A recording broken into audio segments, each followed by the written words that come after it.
గత ప్రభుత్వం పరిపాలన ఎలా ఉంది? ఇప్పుడు ప్రభుత్వం పరిపాలన ఎలా ఉంది? నేను వచ్చాయి మండలం పోలంపల్లి గ్రామం నుంచి మాట్లాడుతున్నాను. నా పేరు రాఘవం కోటయ్య. నేను పోలంపల్లి గ్రామంలో సామాన్య రైతుని. గత ప్రభుత్వం ఇచ్చిన హామీలన్నింటినీ 100% నెరవేర్చింది. ఈ ప్రభుత్వం ఇంతవరకు ఇచ్చిన హామీలని ఏమీ ఒక పెన్షన్ విషయంలో తప్ప మిగతాది ఏమీ నెరవేర్చలేదు. ఇచ్చిన హామీలు ఏవే ఉన్నాయో, సూపర్ 6 హామీలు ఏమేమి ఉన్నాయో వాటన్నిటిని ఈ కొత్త ప్రభుత్వం ఇచ్చిన సూపర్ 6 హామీలను ఏటిని నెరవేర్చలేదు.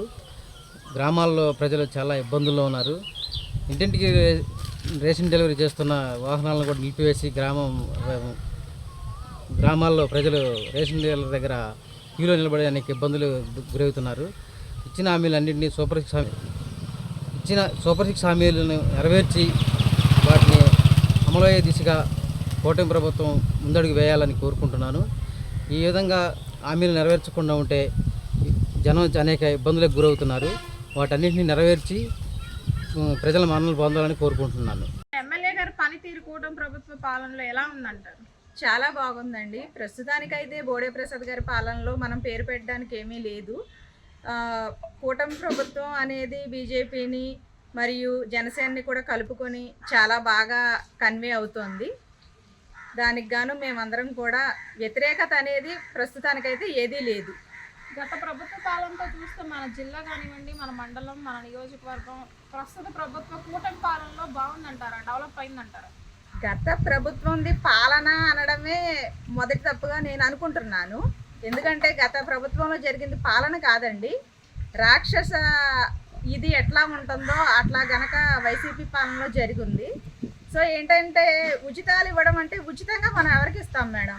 ఏమన్నా ఇస్తే మనం ముష్టోళ్ళకి అలాగా, మన ముష్టోళ్ళం అయితే కాదు కదా. మనకు ఒక విద్య, ఒక వైద్యం అవి ఉచితాలుగా ఇమ్మనండి, ప్రజలకి బాగుంటుంది.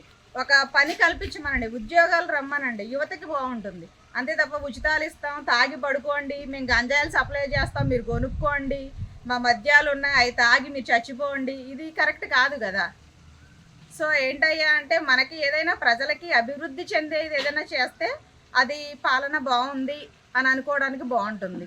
అంతే తప్ప చిత్తూరు, తిరుపతి, కడప, కర్నూలు, నెల్లూరు ఈ జిల్లాల్లో కూటమిలో భాగమైన జనసేన అధినేత డిప్యూటీ సీఎం పవన్ కళ్యాణ్ గారు ఎర్రచందనం దొంగతనాన్ని కంప్లీట్గా అరికట్టగలరు అనుకుంటున్నారా? ఖచ్చితంగానండి, ఖచ్చితంగా. ఎందుకంటే ఆల్రెడీ చాలా జరిగినాయి మనం చూస్తున్నాం. కళ్ళుండి గుడ్డివాళ్ళు ఏదో మాట్లాడారని అది పట్టుకొని అలాడే కొన్ని మీడియాలు ఉన్నాయి.